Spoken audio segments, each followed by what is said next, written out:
ಅಜ್ಜಿಯ ದೀಪ ಒಂದು ಜೀವನ ಪಾಠ. ಒಂದು ಸಣ್ಣ ಹಳ್ಳಿಯ ಸರಳ ಮನೆಯಲ್ಲಿ ಪ್ರತಿದಿನ ಸಂಜೆ ಒಂದು ವಿಶೇಷ ದೃಶ್ಯ ಕಂಡುಬರುತ್ತಿತ್ತು. ಮನೆಗೆ ವಿದ್ಯುತ್ತಿದ್ದರೂ ಅಜ್ಜಿ ಹಳೆಯ ಮಣ್ಣಿನ ದೀಪವನ್ನು ಹಚ್ಚುತ್ತಿದ್ದಳು. ಅದನ್ನು ಅವಳ ಮೊಮ್ಮಗ ರಾಜು ಯಾವಾಗಲೂ ಗಮನಿಸುತ್ತಿದ್ದ. ಒಂದು ದಿನ ಕುತೂಹಲದಿಂದ ಅವನು ಕೇಳಿದನು, ಅಜ್ಜಿ, ಮನೆಗೆ ಕರೆಂಟಿರುವಾಗಲೂ ನೀನು ಈ ದೀಪ ಯಾಕೆ ಹಚ್ಚುತ್ತೀಯಾ? ಅಜ್ಜಿ ನಿಧಾನವಾಗಿ ನಗುತ್ತಾ ಹೇಳಿದಳು, ಮಗನೇ, ಈ ದೀಪ ನನಗೆ ಒಂದು ಸತ್ಯವನ್ನು ನೆನಪಿಸುತ್ತದೆ. ಬೆಳಕು ಬಯಸಿದರೆ ಬರುವುದಿಲ್ಲ, ಪ್ರಯತ್ನಿಸಿದರೆ ಬರುತ್ತದೆ. ಅವಳು ಕ್ಷಣಕಾಲ ಮೌನವಾಗಿ ಮುಂದುವರಿಸಿದಳು, ನನ್ನ ಜೀವನದಲ್ಲಿ ಕತ್ತಲೆ ತುಂಬಾ ಇತ್ತು. ಹಣ ಇರಲಿಲ್ಲ, ಓದು ಇರಲಿಲ್ಲ, ಸಹಾಯ ಮಾಡುವವರೂ ಇರಲಿಲ್ಲ. ಆದರೆ ನಾನು ಕೈಬಿಡಲಿಲ್ಲ. ನಾನೇ ನನ್ನ ಜೀವನದ ದೀಪವಾಗಿದ್ದೆ.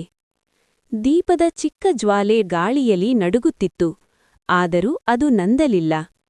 ಅಜ್ಜಿ ರಾಜುವಿನ ತಲೆಗೆ ಕೈಯಿಟ್ಟು ಹೇಳಿದಳು, ಜೀವನ ಗಾಳಿಯಂತೆ ಬಂದು ನಿನ್ನ ಧೈರ್ಯವನ್ನು ನಂದಿಸಲು ಪ್ರಯತ್ನಿಸುತ್ತದೆ. ಆದರೆ ನೀನು ಶ್ರಮ, ಸಹನೆ ಮತ್ತು ನಂಬಿಕೆಯಿಂದ ನಿನ್ನ ಬೆಳಕನ್ನು ಕಾಪಾಡಿಕೊಂಡರೆ ಚಿಕ್ಕ ಬೆಳಕು ದೊಡ್ಡ ಕತ್ತಲೆಯನ್ನು ಸೋಲಿಸುತ್ತದೆ. ಆ ರಾತ್ರಿ ರಾಜು ಕತ್ತಲೆಗೆ ಭಯಪಡಲಿಲ್ಲ. ಅವನ ಮನಸ್ಸಿನಲ್ಲಿ ಒಂದು ಹೊಸ ಬೆಳಕು ಹಚ್ಚಿಕೊಂಡಿತ್ತು. ಅವನು ಕಲಿತ ಪಾಠ ಒಂದೇ: ಯಶಸ್ಸಿಗೆ ದೊಡ್ಡ ಬೆಳಕು ಬೇಕಾಗಿಲ್ಲ, ನಂದಿಸದ ಧೈರ್ಯವೇ ಸಾಕು. ಕಥೆ ರಚಿಸಿದವರು ಸುರೇಶ್.